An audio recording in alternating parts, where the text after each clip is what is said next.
My name is Sophia, and I never imagined waking up to the kind of chaos that would completely redefine my understanding of trust, betrayal, and resilience. Everything began innocuously, as these things often do, with ordinary interactions and casual exchanges of messages that seemed harmless at first glance.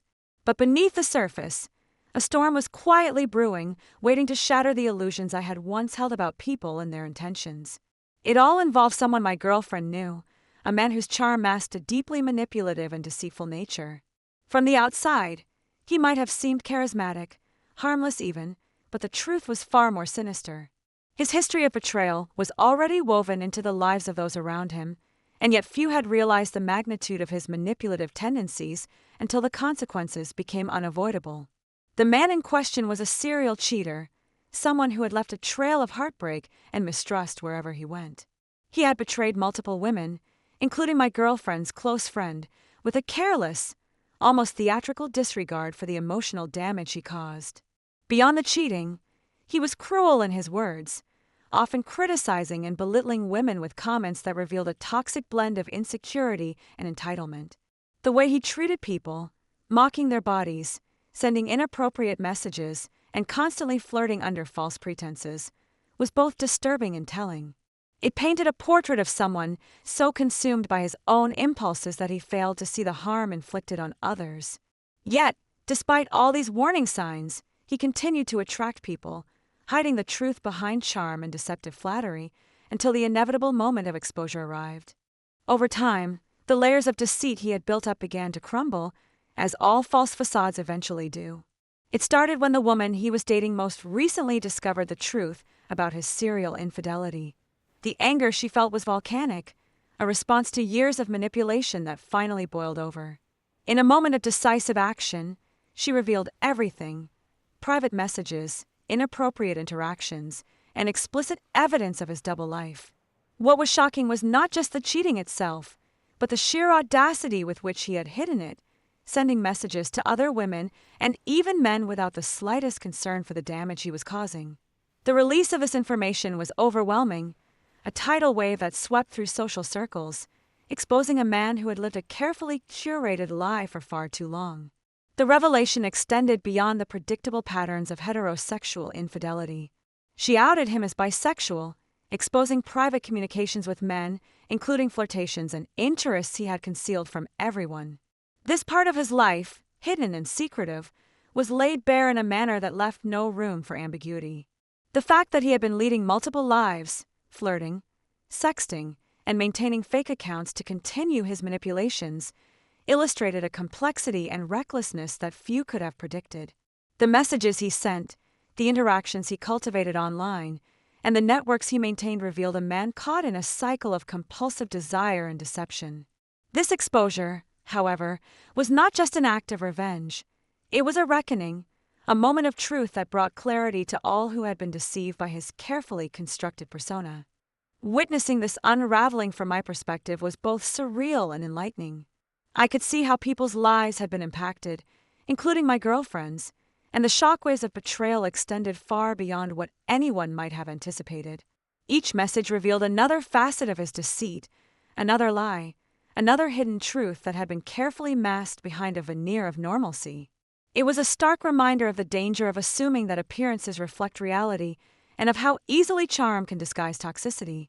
I found myself caught between anger at his actions and admiration for the courage it took to expose him. The woman who finally acted against him had risked a great deal: social judgment, retaliation, and emotional turmoil to ensure that the truth came to light. Even the aftermath of the exposure brought challenges. People reacted in unpredictable ways, some with sympathy, some with shock, and some with judgment. It was a chaotic mix of emotions that reflected the complexity of human relationships and the difficulty of navigating betrayal. I found myself reflecting on my own experiences and the lessons they offered about trust, vigilance, and emotional resilience. The story unfolding before me was not just about one man's recklessness. It was about the intricate web of human behavior, the consequences of deceit, and the transformative power of truth. As the days went by, I noticed shifts not only in the social dynamics around us but also within myself. The shock of betrayal, and the spectacle of exposure forced me to confront uncomfortable truths about vulnerability, trust, and the importance of boundaries. I realized how often we allow ourselves to be manipulated, to excuse harmful behavior, and to hope for the best despite repeated evidence to the contrary. This realization was both painful and liberating. It motivated me to set clearer boundaries, to approach relationships with greater discernment, and to prioritize emotional safety over blind loyalty. Sophia, my inner voice of reflection and insight, became my guide in this process, helping me to parse through the chaos and make sense of the lessons embedded in each painful interaction. The aftermath of the exposure had a ripple effect that extended far beyond what anyone could have anticipated, touching every corner of our social circles and leaving indelible impressions on everyone involved. Every conversation, every casual meeting, and even brief interactions carried the weight of what had unfolded as people processed the shock, anger, and disbelief that came with realizing how thoroughly they had been deceived. It was a vivid illustration of how actions, no matter how concealed they seem at the moment, always carry consequences that eventually demand acknowledgement. Watching this unfold from my perspective, I couldn't help but feel an overwhelming mixture of emotions, ranging from anger at the man's reckless behavior to a profound respect for those who had the courage to confront it head-on. Each revelation peeled back another layer of deceit, another hidden act of manipulation that had been meticulously concealed behind a carefully maintained facade. The messages, the secret accounts, the flirtations, and the outright betrayals were not just random acts of misconduct. They formed a coherent pattern that revealed a deep-seated inability to empathize or consider the repercussions of one's actions on the lives of others. Amidst all of this, I began to notice subtle changes in the way I perceive relationships and the way I approach social interactions. Every casual greeting or friendly conversation now carried with it the potential for scrutiny, a heightened awareness that what appeared on the surface might not reflect the truth beneath. This was not paranoia, but rather a necessary evolution in my understanding of human behavior. I became attuned to the nuances of deception, to the subtle indicators of dishonesty, and to the hidden motivations that often drove people to act against their own ethical principles. This heightened awareness, while initially exhausting, ultimately became a source of empowerment. I learned to navigate complex social landscapes with a clarity and discernment that had previously seemed unattainable, to recognize patterns of manipulation before they could escalate, and to approach interactions with a combination of openness tempered by cautious discernment. The experience also illuminated the transformative power of truth and accountability. Witnessing the systematic exposure of the man's deceptive behaviors demonstrated that no matter how cleverly one might attempt to conceal wrongdoing, the truth eventually finds a way to emerge. This realization was both comforting and sobering. It reminded me that justice, in whatever form it manifests, often operates on its own timetable, but it is inevitable when actions are scrutinized and confronted.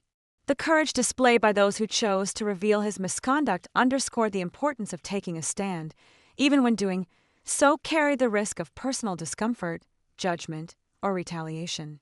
Their actions served as a poignant reminder that integrity and moral courage are not just abstract ideals, but practical tools that can reshape the dynamics of even the most toxic situations.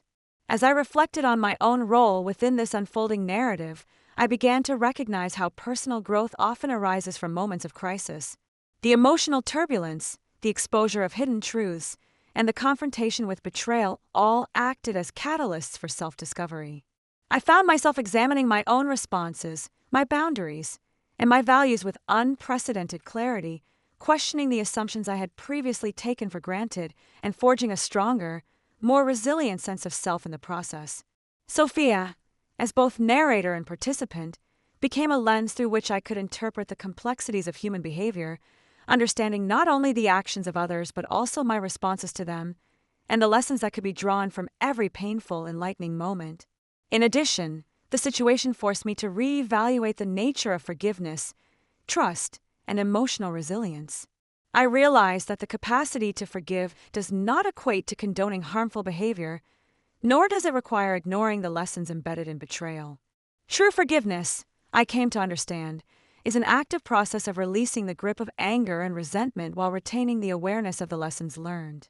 Similarly, Trust is not a binary construct, but a dynamic interplay between openness and discernment, between vulnerability and the necessity of protecting oneself from harm.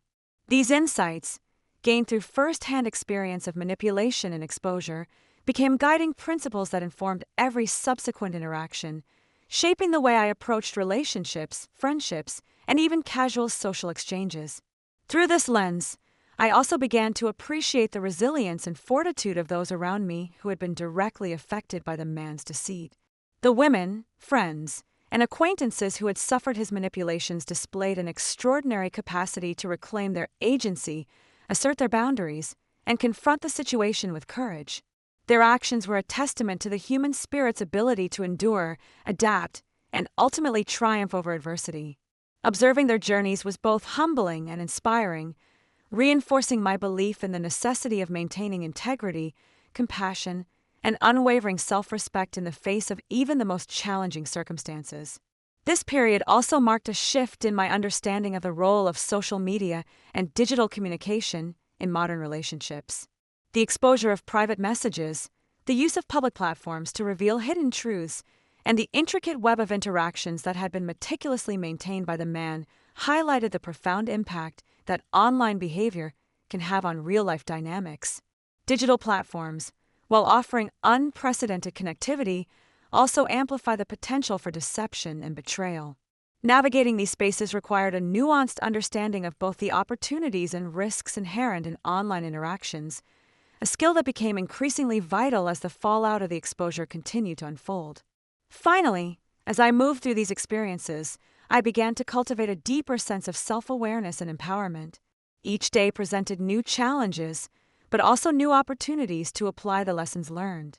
I became more deliberate in my choices, more assertive in my boundaries, and more confident in my ability to discern character and intent. The chaos of the past, while painful, had become a crucible for growth, forging resilience, wisdom, and a profound understanding of human complexity. This ongoing journey, marked by both turmoil and revelation, underscored the transformative potential of facing truth head-on and embracing the lessons embedded in every difficult experience. The repercussions of the man's exposure began to extend beyond immediate social circles, seeping into spheres of influence and casual acquaintances that none of us had initially anticipated. Every interaction, casual or significant, carried the lingering tension of what had transpired, reminding everyone involved that deceit, no matter how cleverly disguised, eventually ripples outward in ways that cannot be contained. Observing the subtle but unmistakable shifts in people's perceptions was both fascinating and sobering. Friends who had once dismissed certain behaviors as harmless now scrutinized the smallest details, while others who had been directly affected displayed a newfound assertiveness in defending their boundaries. It became clear that exposure is not a singular event but a continuous process, affecting relationships and social dynamics in complex, unpredictable ways. Each revelation served as a mirror, reflecting not only the man's moral failings but also highlighting the vulnerabilities, biases, and assumptions of those around him. Amidst this turbulence, I found myself reflecting more deeply on the concept of accountability. There was a stark clarity in witnessing the consequences of deliberate manipulation, the way lies, secrecy, and betrayal accumulate, ultimately constructing a web that eventually ensnares the deceiver. This realization was accompanied by an intense emotional reaction, a mixture of vindication for those who had suffered, anger at the audacity of the lies, and a sobering recognition of the intricate psychology behind manipulative behavior. Each interaction, whether it involved casual observation or direct confrontation, became a case study in the mechanics of human deception and the profound consequences that arise when empathy and morality are disregarded. In witnessing these dynamics, I began to cultivate a more nuanced understanding of human behavior, learning to identify patterns, anticipate manipulative tendencies, and respond in ways that maintain both integrity and emotional resilience. The man himself became a study in collapse and disorientation. No longer shielded by secrecy or charm, he was forced to confront the full magnitude of his actions. His flustered attempts at explanation, half-hearted apologies, and visible discomfort created a surreal tableau of a life unraveling in real time. Watching him navigate this new reality, stripped of pretense, evoked an unexpected mixture of pity and schadenfreude. There was something profoundly human in witnessing someone come face to face with the consequences of choices they had long ignored or rationalized. Every failed attempt at justification underscored the futility of deceit, and every awkward interaction with acquaintances and colleagues highlighted the social and emotional costs of ethical failure. The collapse of his meticulously curated image revealed how fragile the structures of deception truly are, and how quickly the illusions we create for ourselves and others can disintegrate under the weight of truth. This period also forced me to examine my own emotional reactions in unprecedented detail. I found myself oscillating between empathy, anger, relief, and cautious optimism, analyzing each feeling not just as a passing emotion, but as a signal guiding my understanding of morality, trust, and personal growth. The intensity of the situation demanded that I confront my own capacity for judgment, forgiveness, and resilience, asking difficult questions about how to reconcile conflicting emotions while maintaining a sense of integrity. This reflective process was both exhausting and enlightening, providing a roadmap for navigating complex emotional landscapes and ensuring that my responses were measured, intentional, and grounded in ethical reasoning rather than impulsive reaction. The experience also brought to light the intricate role of communication, particularly in the digital age, where words, messages, and images can carry far-reaching consequences. Every leaked message, every public revelation, and every private exchange contributed to an evolving narrative that reshaped perceptions and redefined relationships. I observed, with increasing awareness, how the power of words and digital transparency can simultaneously wound, heal, and educate, reinforcing the importance of careful communication, ethical consideration, and intentionality in every interaction. The man's own misuse of these tools served as a cautionary example, illustrating how technology amplifies both human potential and human frailty, and how accountability can be enforced not only through social norms but through the persistent and accessible digital record of one's actions. Moreover, the situation illuminated the multifaceted nature of trust and betrayal. Trust, I realized, is not merely the absence of deceit but a complex interplay of expectations, intentions, and mutual respect. Betrayal, conversely, is not only the act of wrongdoing but also the rupture of relational and social norms, creating cascading consequences that affect not just individuals but entire networks of connection. By witnessing the intricate fallout of deceit, I developed a more sophisticated understanding of these concepts, recognizing that trust must be actively nurtured, boundaries must be clearly maintained, and accountability must be enforced consistently to prevent the corrosive effects of repeated violations. Finally, the exposure catalyzed a profound shift in my personal philosophy regarding justice, morality, and resilience. Observing the collapse of deception under the scrutiny of truth reinforced the principle that ethical behavior is both a personal responsibility and a social imperative. Integrity, I came to understand, is not an abstract ideal but a tangible practice, influencing relationships, reputations, and personal growth in measurable ways. The courage and resourcefulness displayed by those who exposed the man's misconduct highlighted the transformative potential of confronting wrongdoing directly, demonstrating that transparency, assertiveness, and moral conviction are essential tools for both personal and communal well-being. In navigating these experiences, I cultivated a heightened sense of agency, emotional intelligence, and strategic thinking, learning to approach challenges with deliberate intention, ethical clarity, and unwavering confidence. As the days unfolded, the repercussions of the exposure continued to ripple outward in ways that none of us could have anticipated, touching lives both directly and indirectly connected to the man's web of deceit. Each new revelation seemed to open another layer of complexity, illustrating just how interconnected human relationships truly are and how a single pattern of betrayal can resonate far beyond the initial parties involved.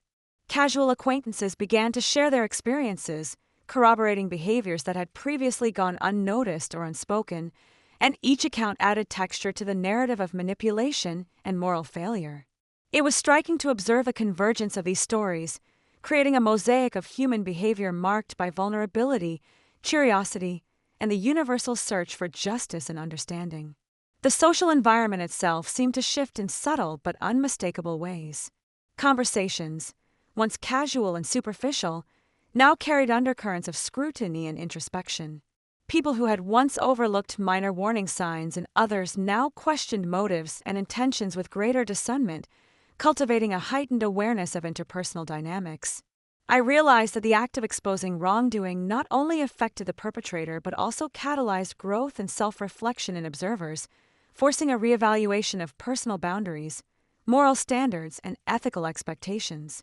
There was a profound lesson here: that accountability, while seemingly punitive, also serves as a vital mechanism for communal learning and emotional maturation. Amidst this environment of heightened awareness, I found my own perspective evolving in ways that were both unexpected and deeply affirming. I began to recognize the intricate interplay between vulnerability and resilience, understanding that the courage to confront deception and stand firm in one's principles is as much an internal journey as it is an external one. Each reflection, each moment of contemplation, reinforced my commitment to integrity, compassion, and critical discernment, equipping me with the tools to navigate complex social landscapes with confidence and ethical clarity.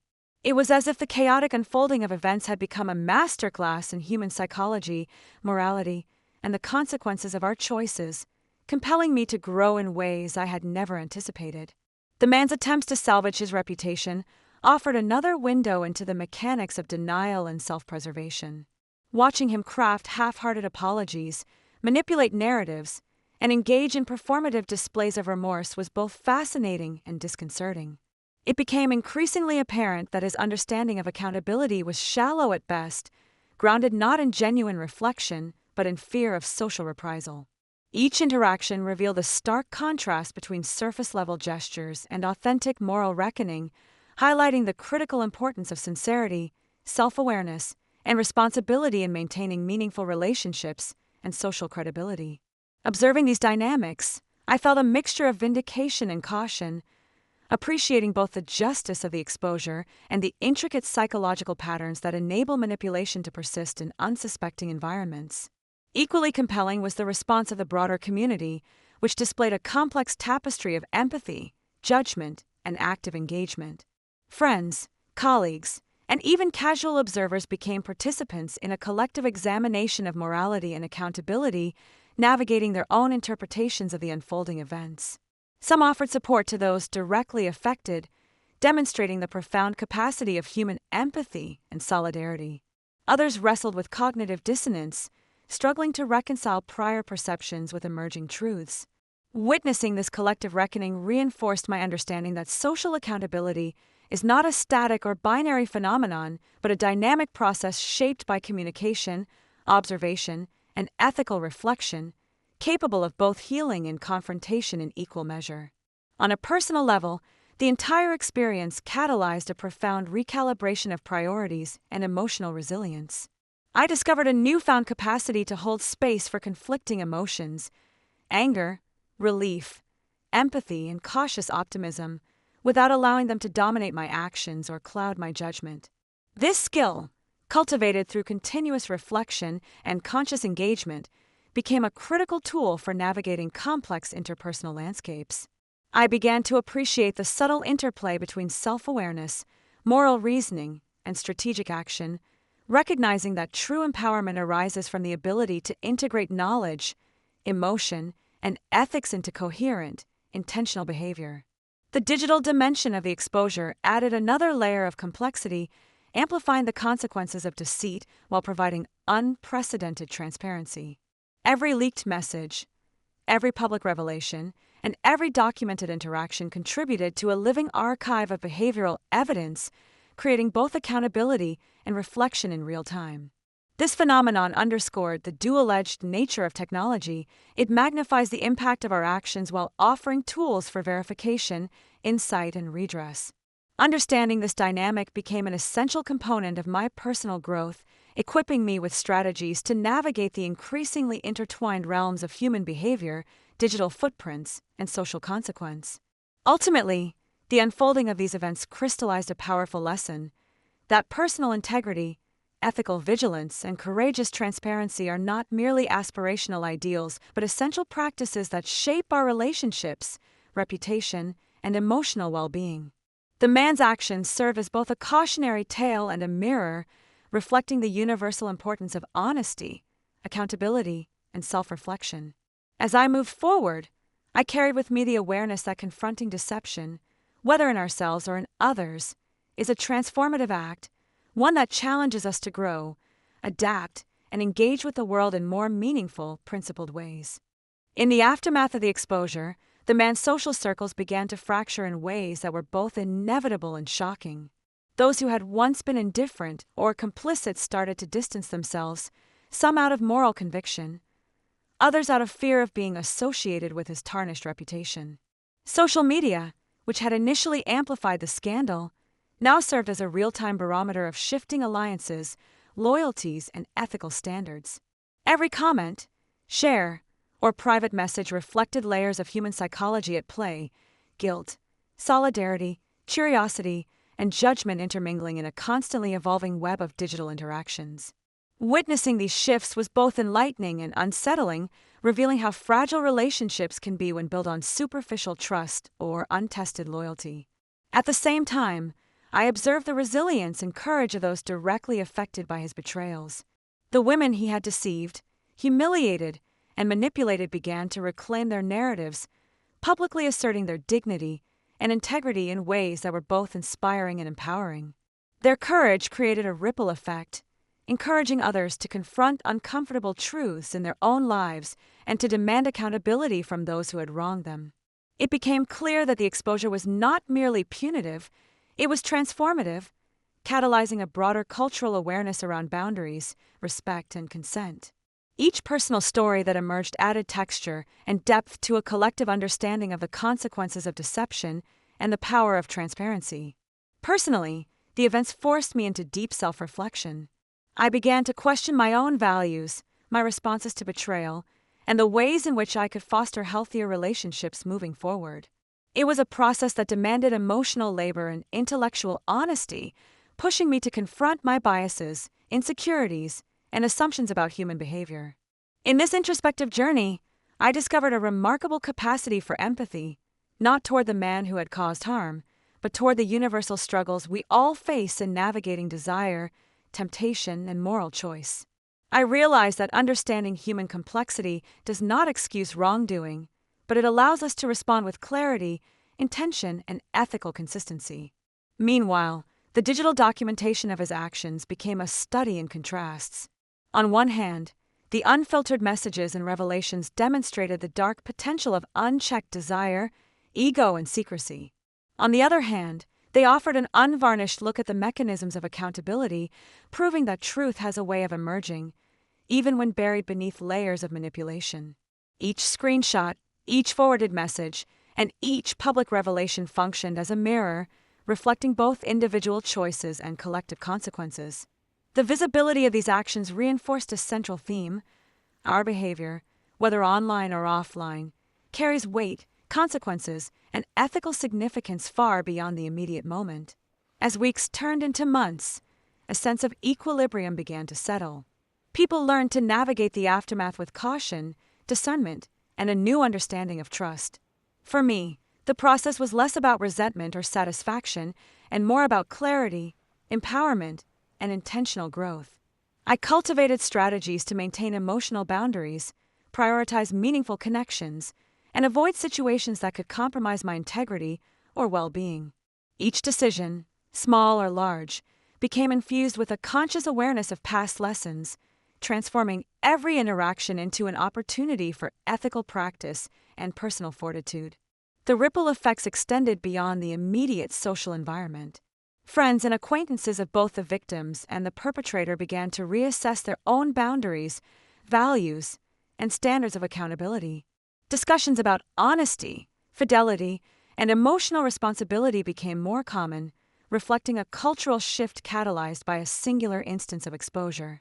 It was a reminder that one act of courage, one decision to reveal the truth, can influence a network far larger than initially anticipated, shaping perceptions, behaviors, and norms in ways both profound and enduring. Through it all, the narrative maintained a deeply human dimension. Behind every screenshot, forwarded message, and public disclosure were real people grappling with feelings of betrayal, anger, sadness, and, eventually, empowerment. Observing this human drama unfold, I felt a profound appreciation for the resilience inherent in our species, the capacity to endure, reflect, and emerge stronger despite deception and adversity. The story was no longer just about a single individual's failings.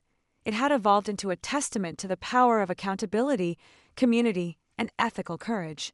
The emotional toll of the entire situation was immense, not just for those directly involved, but for anyone who observed the unraveling drama with empathy and concern. Each new revelation carried with it a cascade of feelings: shock, disbelief, indignation, and gradually, a sense of relief that truth had finally come to light.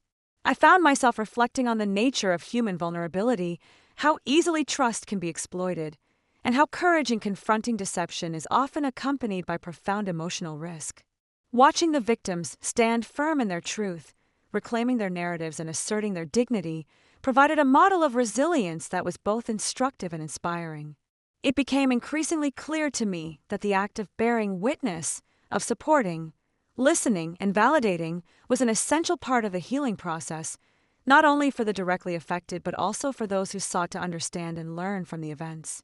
Simultaneously, I witnessed the psychological complexity of the perpetrator's behavior, which added layers of intrigue and disquiet to the unfolding events. His attempts at manipulation, denial, and self-justification revealed a person deeply enmeshed in his own fantasies and moral distortions, oblivious to the consequences of his actions on others. This juxtaposition of charm, deceit, and vulnerability created a dissonance that was simultaneously fascinating and disturbing, illustrating the intricate interplay between ego, desire, and ethical awareness. Observing this duality reinforced my understanding of human psychology, that even the most seemingly confident or reckless individuals are subject to internal contradictions, and that these contradictions can manifest in ways that profoundly affect those around them. The role of social media in amplifying both the harm and the resolution became increasingly apparent. Every post, comment, and forwarded message served as both evidence and narrative, documenting a process of moral reckoning that might otherwise have remained obscured. This digital transparency forced a level of accountability that traditional interpersonal dynamics often fail to achieve, demonstrating the transformative potential of technology when used as a tool for truth rather than deception. Yet, it also highlighted the risks inherent in public exposure, the fragility of reputation, the permanence of digital records, and the ethical responsibility required in wielding such power. Navigating these dualities became an essential part of understanding the broader significance of the events. Amid the chaos, personal relationships evolved in unexpected ways. Bonds that had seemed superficial or conditional were tested, revealing the true strength and integrity of those willing to act with courage, honesty, and support.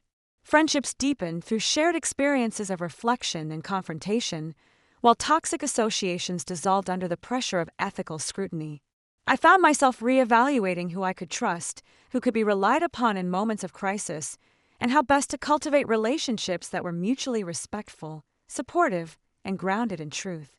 This process required patience, discernment, and emotional resilience, but it ultimately fostered a sense of stability and confidence that had previously been absent in my social life. The unfolding drama also forced me to confront my own assumptions about morality, desire, and human behavior.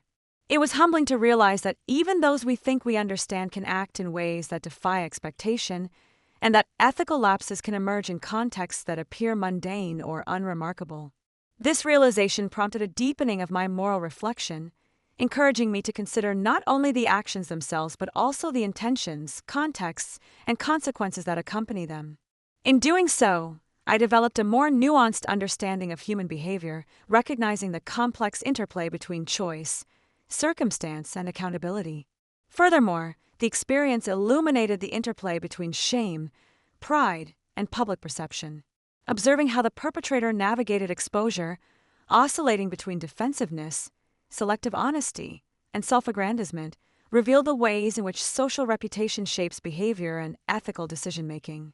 Simultaneously, Witnessing the courage and composure of those who had been wronged underscored the empowering effects of authenticity, transparency, and moral conviction. The contrast between these dynamics served as a vivid lesson in the transformative power of ethical courage, reinforcing the importance of acting in alignment with principle rather than expediency or fear. Finally, I recognize the enduring impact of these events on my own development. Each reflection, interaction, and observation contributed to a cumulative understanding of trust, integrity, and emotional resilience. I began to internalize the lessons of accountability, recognizing that personal growth is inseparable from ethical engagement and that the courage to confront deception is itself a path toward self-mastery.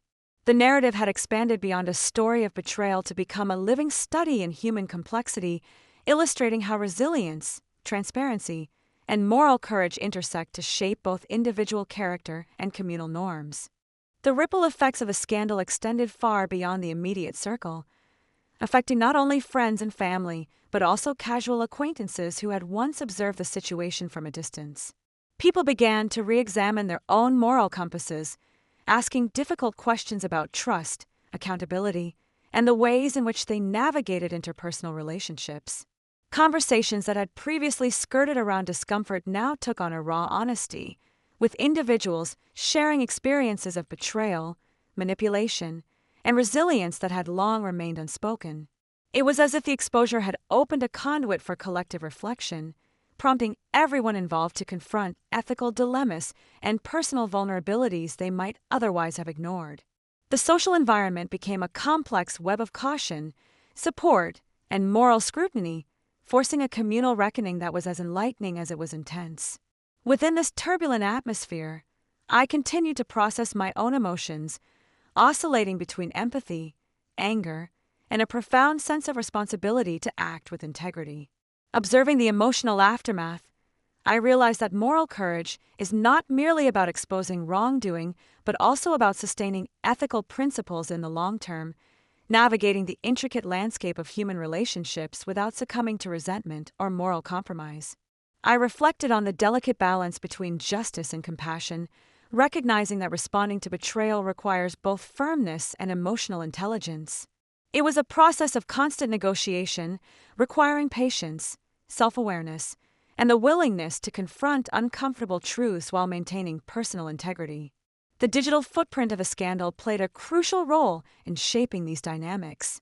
Screenshots, forwarded messages, and social media posts served as both evidence and narrative, capturing the nuances of deceit, desire, and moral choice with an unflinching clarity.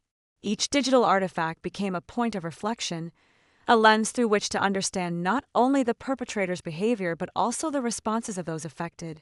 The permanence and visibility of these records highlighted the power of transparency in shaping ethical accountability, demonstrating that truth, when documented and shared responsibly, has a transformative impact that transcends individual conflicts. It became increasingly clear that the way information is disseminated can amplify both harm and healing, emphasizing the ethical responsibility inherent in digital communication. Amid these reflections, I also observed the resilience of those who had been directly harmed. Their capacity to assert boundaries, reclaim narratives, and maintain dignity in the face of public scrutiny was deeply instructive. Each act of courage, however small, reinforced the notion that personal agency is a critical component of ethical recovery, allowing individuals to navigate betrayal not merely as victims, but as empowered actors in their own stories. This empowerment was contagious, inspiring others in the network to confront deception and engage with moral dilemmas in ways that promoted growth, understanding, and communal accountability. At the same time, the situation underscored the fragility of reputation and trust. Relationships that had seemed stable or superficial were suddenly revealed to be contingent on convenience, secrecy, or self-interest. Witnessing this fragility prompted a reevaluation of social bonds, encouraging me to invest in connections characterized by authenticity, mutual respect, and ethical alignment. It was a reminder that trust is both precious and precarious, and that cultivating meaningful relationships requires constant attention, reflection, and a willingness to confront uncomfortable truths when they arise. The scandal also provoked a deeper contemplation of human desire and motivation. Observing the perpetrator's actions, I gained insight into the complexities of temptation, impulse, and ethical failure. It became evident that human behavior is rarely linear or predictable, and that even seemingly casual interactions can carry profound moral significance. This understanding prompted a greater sensitivity to the subtle ways in which ethical lapses manifest, reinforcing the importance of vigilance, empathy, and intentional decision-making in everyday life. Finally, the unfolding events illuminated the interplay between public perception and private reality. Social media, gossip, and personal testimony converged to create a multifaceted narrative, one that simultaneously reflected truth, interpretation, and human bias. Navigating this landscape required discernment, critical thinking, and a commitment to ethical clarity, ensuring that responses were guided by principle rather than emotion or social pressure. Through this process, I developed a refined understanding of the ethical challenges inherent in both personal and collective judgment, learning to act with integrity even when faced with complex, emotionally charged situations. As the dust continued to settle, the ripple of consequences reached even deeper, creating fractures in communities that had once seemed unshakable. People who had casually known Alex, neighbors, colleagues, and even distant acquaintances, began to speak of him in hushed tones, as though uttering his name carried with it a sense of contamination. It wasn't merely the betrayal that disturbed them, but the intimacy of the revelations, the messages, the screenshots, the undeniable evidence that exposed not just a man's actions but his hidden desires, his contradictions, and the many masks he wore in public. There was something uniquely unsettling about watching a carefully curated identity unravel in real time, like peeling back layers of a familiar face, only to find a stranger underneath. The scandal had not only dismantled his reputation, it had also forced everyone to confront how fragile facades could be in the age of digital permanence. For me, the experience became a meditation on exposure itself, what it means to have one's truth dragged into the light, willingly or unwillingly, and what that illumination does to both the guilty and the innocent. Watching the chaos unfold, I realized that the act of exposure is never neutral. It always comes with consequences, intended and unintended. It forces people into roles they never asked for. Some become reluctant spectators, others become judgmental critics, while still others become silent sympathizers who see their own hidden struggles reflected in the downfall of another. This scandal, though messy and deeply personal, had become a kind of communal mirror, one that reflected not only Alex's flaws but also the vulnerabilities, hypocrisies, and moral struggles of everyone watching. In the private spaces of my own mind, I wrestled with conflicting emotions. Was I justified in feeling a sense of satisfaction that his lies had finally caught up with him? Or was I complicit in cruelty, reveling in someone else's humiliation, even though his pain was self-inflicted? These questions gnawed at me, especially at night, when silence amplified the echoes of doubt. There were moments when I would catch myself rereading the leaked messages, not because I needed to, but because I couldn't look away. It was like staring into a fire, both mesmerizing and destructive, pulling me into the strange comfort of watching chaos consume someone else's life. And yet, beneath that fascination, I felt the unease of knowing that this hunger for spectacle lived within me too, a reminder of how easily justice can blur into voyeurism. Beyond my own internal struggle, the emotional impact on those closest to Alex was profound. His family, who had once proudly spoken of him, now found themselves silent, avoiding public gatherings and refusing to comment when whispers followed them into grocery stores and cafes. His former girlfriends, once bound by pain and betrayal, found an odd solidarity in each other. Women who might never have spoken now shared long conversations, processing their own stories of deception while supporting one another in ways they had not expected. And then there were the men who had been involved with him, some of whom had never wanted their private lives exposed. For them, the scandal was not just about Alex's duplicity, but also about their own forced outing, a violation that rippled with unintended consequences far beyond the man at the center of it all. The tragedy of it all was that, while Alex's deceit had deserved exposure, the collateral damage could not be ignored. Innocent lives had been pulled into the storm, and I found myself questioning where the line should be drawn between justice and cruelty, between truth-telling and vengeance. Watching people I knew grapple with shame and confusion made me realize that betrayal spreads like a contagion, infecting not just the guilty, but everyone connected to them. This awareness forced me to reconsider what accountability should look like in a world where private sins can be broadcast with the tap of a screen. Should punishment be public and absolute, or should there be room for redemption, for complexity, for the possibility that even those who betray are still human? These were not easy questions, but they were ones I could no longer ignore. The longer the scandal stretched on, the more I came to see it as a turning point, not just for Alex, but for everyone who had been touched by his choices. Trust, once fractured, would never be the same. Relationships, once unquestioned, would now always carry the shadow of doubt. And yet, within that shadow, there was also the potential for growth, for the kind of raw honesty that only comes when illusions are stripped away. For me, the story of Alex became less about him as an individual, and more about the fragile architecture of human connection, the delicate balance between secrecy and openness, and the ways in which betrayal tests the very foundations of who we are and who we choose to become. As the weeks stretched into months, the chaos surrounding Alex's downfall began to morph into something more complicated, less about scandal and more about the long shadows it left behind. The frenzy of public exposure had cooled somewhat, but the wreckage it created lingered in subtle and not so subtle ways, altering relationships, conversations, and even the way people carried themselves in town. His story had become a parable of sorts, told and retold in fragmented whispers at parties, over coffee, and in the digital spaces where curiosity thrives. For some, it was a warning, a reminder of how secrecy and betrayal could come crashing down with devastating force.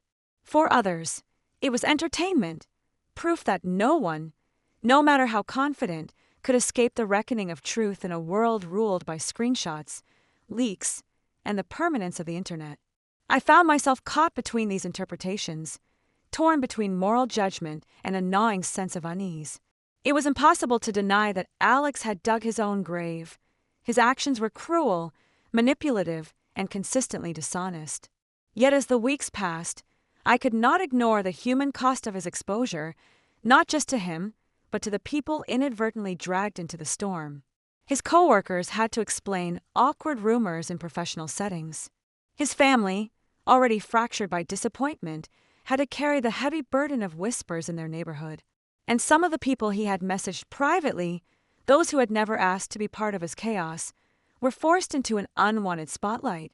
The scandal had become bigger than Alex. It had spilled outward like a stain that refused to fade, touching lives that deserved to be untouched. This complexity weighed heavily on me, especially as I watched the town begin to reshape itself around the memory of what had happened.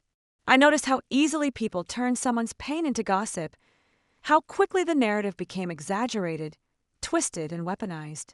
Strangers who barely knew Alex spoke with authority about his character, crafting their own embellished versions of events. In many ways, the scandal became less about truth and more about storytelling, about the human hunger for drama and the strange thrill of seeing someone else's carefully constructed life burn to ashes. It struck me how fragile the line was between justice and spectacle, and how often we blur it without even realizing it. But beneath all the noise, I could not help but think of Alex himself. What was he doing now, after his reputation had been shredded, after his secrets had been displayed to the world like artifacts in a museum of shame? Was he angry, plotting revenge? Was he broken, drowning in regret? Or was he in denial, convincing himself that he was the victim in all of this? These questions haunted me, not because I sympathized with him, but because they forced me to confront the uncomfortable truth that even people who hurt others are not flat caricatures. They are still human, messy, contradictory, capable of both harm and change. I hated admitting it, but I wanted to know what came after humiliation. Could a man like Alex ever rise again, or was his fate sealed in the pages of scandal forever? As time went on, I began to notice the subtle ways the scandal shaped the choices of those around me. Friends who had once shared everything online now became cautious, aware of the permanent risks that lurked in digital footprints. Relationships were tested more intensely, with partners demanding honesty and transparency in ways that felt both necessary and suffocating. Even casual conversations were tinged with suspicion, as though everyone was silently asking themselves, What don't I know about the person sitting across from me? What secrets might they be hiding? Alex's story had planted a seed of doubt, one that grew quietly but persistently, altering the way trust operated within our circles. For me, the greatest shift was internal. I began to see betrayal not just as an individual act, but as a force that reshapes entire communities. It ripples outward, unsettling the balance of trust and honesty, leaving people more cautious, more guarded, sometimes even more cruel. And yet, paradoxically, it also creates space for brutal honesty, for difficult conversations that might never have happened otherwise. I saw couples grappling with their own unspoken truths, friends confronting long-buried tensions, and individuals reflecting on the masks they wore in public. Alex's downfall, as destructive as it was, had become a catalyst for others to question themselves, to ask whether their own facades might one day shatter under the weight of exposure. And in that way, his story began to take on a strange kind of meaning. It was not just the tale of a cheater caught in his own web of lies, but a mirror reflecting the fragility of all of us. We live in an age where privacy is temporary, where one stolen phone or one screenshot can unravel years of carefully curated identity. Watching Alex's life collapse reminded me that the boundary between our public selves and our private selves is thinner than we like to admit, and that perhaps the only way to protect ourselves is to live in a way where the two are not so drastically different. But how many of us are truly capable of that level of honesty?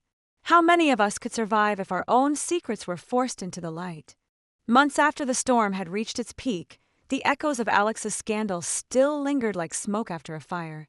By then, most of the world had moved on to newer dramas, fresher scandals, and different names to whisper about, but here, in the quiet spaces where his memory lived, the consequences still pulsed like an open wound. His absence from social gatherings was noticeable, almost eerie. Once the loudest, cockiest presence in the room, he had become a ghost story people invoked when warning others about betrayal and exposure. Some claimed to have spotted him leaving town.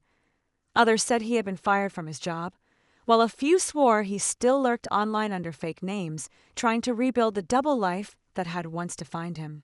Whatever the truth, the man he used to be, the one who charmed and deceived with ease, was gone, consumed by the blaze of his own secrets. For me, however, his story was far from over. I found myself replaying the chain of events in my head, trying to understand not only his actions but also the reaction of the woman who had exposed him. At first, her actions had seemed like justice, sharp, unflinching, and deserved. But the more time passed, the more complicated that justice became in my mind. Was it retribution, or was it cruelty in disguise? Did exposing him to his family, his coworkers, and the entire digital world serve the purpose of truth, or did it cross the line into vengeance? These questions gnawed at me, especially because I knew how much damage the exposure had done to people beyond Alex himself. His family, still reeling from the shame, kept to themselves, avoiding the gaze of neighbors. Friends of his ex-girlfriend, people who had been dragged into the scandal simply because their names appeared in his messages, still carried the weight of unwanted attention. It was messy, tangled, and impossible to categorize as purely right or purely wrong. Yet at the same time, I could not deny that there was something almost liberating about watching the truth erupt in such a public way. It was as though all the shadows Alex had hidden behind had been ripped away in an instant, leaving nothing but raw, unfiltered honesty.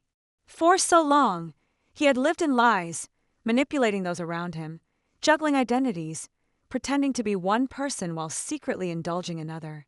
His exposure, brutal as it was, felt like a form of cleansing, a reminder that no mask can last forever. In some strange, unsettling way, I felt that the universe had corrected itself, punishing deception with the sharpest tool available, truth.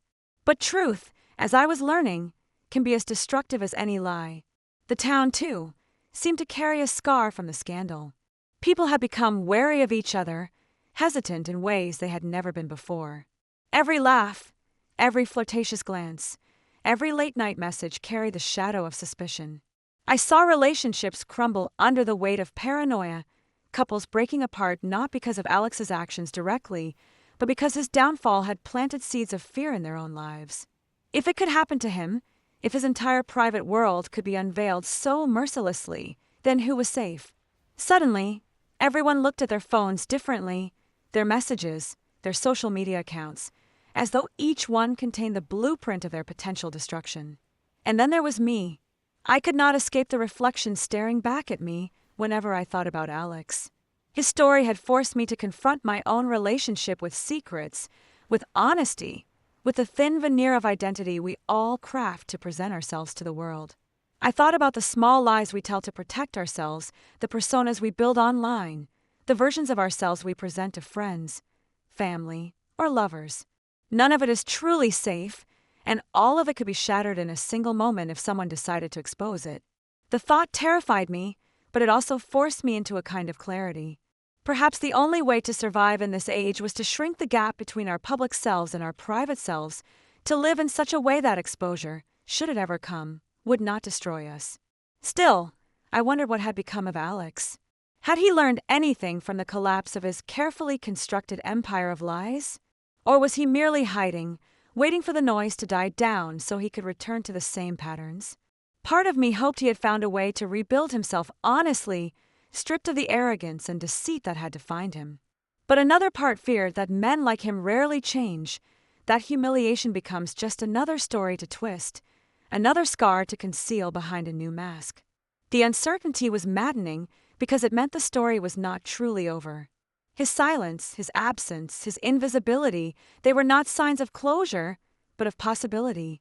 Somewhere out there, Alex was still breathing, still thinking, still capable of becoming either better or worse. And the question that haunted me most was not whether he had deserved what happened to him, but whether the world was ready for what he might do next. As the months turned into a year, the scandal slowly transformed from an open wound into a scar that everyone carried differently. For some, it became nothing more than a piece of gossip they could pull out at parties, an anecdote to shock newcomers with when the conversation grew stale.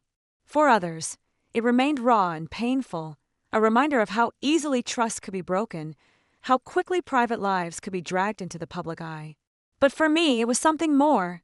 It was a mirror I had been forced to look into, a mirror that reflected truths, not only about Alex, but about the world we all lived in. I realized that his downfall wasn't just about one man's infidelity or his secret desires. It was about the fragile architecture of our digital existence, the way we built entire identities out of pixels and words, thinking them untouchable, when in reality they were as fragile as glass. The woman who had exposed him disappeared from the spotlight as abruptly as she had entered it. Some whispered that she had moved away, trying to start fresh, where no one would associate her name with Alex's destruction. Others claimed she had stayed, but retreated into silence, burdened by the weight of what she had done. I often wondered about her, whether she felt justified, or whether guilt kept her awake at night. Did she replay the moment she pressed post, the adrenaline coursing through her veins, the satisfaction of revenge colliding with the knowledge that she had set fire not only to Alex's life but to her own peace as well? In my heart, I suspected she was just as haunted as he was, because vengeance rarely leaves anyone untouched. Meanwhile, Alex's story refused to fully die. Every so often, a new account would appear online, sometimes too polished, sometimes too desperate, but always suspicious. Screenshots would surface of a user with familiar phrasing, or a profile that seemed a little too connected to the same circles he once prowled. Some believed these were him, testing the waters, trying to reclaim the thrill of anonymity. Others dismissed them as imitators, people fascinated by his story who tried to wear his mask for their own amusement. But the uncertainty kept the myth alive.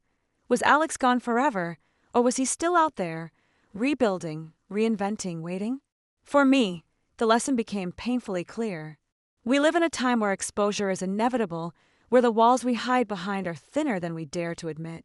Every message, every picture, every secret we whisper into a phone has the potential to be dragged into the light without our consent. Alex's story was an extreme example, yes, but it was also a warning. It showed me that even the smallest lie, the tiniest betrayal, could grow into something monstrous when given enough time and secrecy. It made me reevaluate my own life, my own relationships, the ways I chose to present myself to the world. I began to wonder, if someone hacked into my phone, my accounts, my private thoughts, would I survive the exposure? Or would I crumble the way Alex had, my carefully constructed self shattered into pieces I could never reassemble? This fear wasn't just mine. I saw it ripple through everyone around me. Couples grew more cautious, friendships more guarded, and even strangers treated each other with a hesitance that hadn't existed before. Trust, once given freely, now came with conditions, with unspoken caveats, with the silent knowledge that betrayal was only ever one message away. And yet, despite the heaviness of it all, there was also something strangely liberating about it. People began to speak more honestly, not because they wanted to, but because they had to. Masks grew thinner, lies less convincing, pretenses harder to maintain. Alex's destruction, in a way, had forced everyone else to live a little more truthfully, even if that truth was uncomfortable. And so, as the world around me kept moving, as new scandals replaced the old and new stories demanded attention, Alex's downfall remained with me, not as a headline, not as gossip, but as a haunting reminder of the fragile line between secrecy and exposure, between who we are and who we pretend to be. His story was never really about him alone. It was about all of us. Because in the end, what happened to Alex could happen to anyone. Looking back now, after so much time has passed, I realize that Alex's story was not just a scandal to gossip about or a dramatic downfall to point at from afar. It was a parable of the age we live in. Every time I scroll through my phone, every time I watch people carefully curate their lives into little squares on Instagram or craft witty fragments on Twitter, I think of him. He wanted to be everything at once: the desirable man, the secret lover, the bold flirt, the shameless wanderer of desires. But he forgot the most important truth, that every mask can slip, and once it does, no amount of charm or reinvention can erase what has been seen. His collapse was spectacular not only because of what he had done, but because of how fragile his illusions turned out to be. It was as though he had built a palace out of glass, and then laughed at the idea that anyone might throw a stone. When the stones finally came, they shattered everything: his relationships, his reputation, his sense of control, even his own reflection of who he thought he was. And yet, in that wreckage, there was also a strange kind of clarity. People saw him not as the clever manipulator he tried to be, but as a human being stripped bare, messy and flawed and lost. In a way, his exposure was both punishment and liberation. Punishment because he lost everything he had tried so desperately to hold. Liberation because there was nothing left to hide. Sometimes I wonder if, in the quiet of the night, after the chaos settled, he felt an odd sense of relief. Relief that the exhausting performance was finally over, that the truth, however damning, was finally out in the open. As for me, I carry his story as a warning and as a mirror. A warning because it shows how easily desire can twist into destruction, how the thrill of secrecy can turn into the weight of shame. A mirror because it forces me to confront my own shadows, my own weaknesses, and to ask whether I am truly as honest as I want others to believe. In telling his story, I am not just exposing him, I am reminding myself, and perhaps anyone who listens, that we are all more vulnerable than we think. So when I think of Alex now, I do not think of him simply as the cheater, the liar, the one who burned everything down with his recklessness. I think of him as the embodiment of a lesson too important to forget, that in a world where every secret can be unveiled, the only real safety lies not in deception, but in authenticity. Because lies can be stolen, screenshots can be shared, facades can collapse, but the truth, once embraced, cannot be weaponized. Alex's life became a battlefield of exposure, betrayal, and humiliation, but in that battlefield, he unknowingly gifted the rest of us a brutal, unforgettable truth. And that truth is this: you cannot run forever. Sooner or later, the masks fall, the shadows are illuminated, and what you tried to bury rises to the surface for all to see. And that, in the end, is why his story stays with me. Not because I want to laugh at his downfall, not because I want to vilify him endlessly, but because it reminds me that the same fragility exists in all of us. It is not just a story, it is ours. And maybe if we learn from it, if we choose to live with honesty instead of hiding behind illusions, then his collapse will not have been in vain.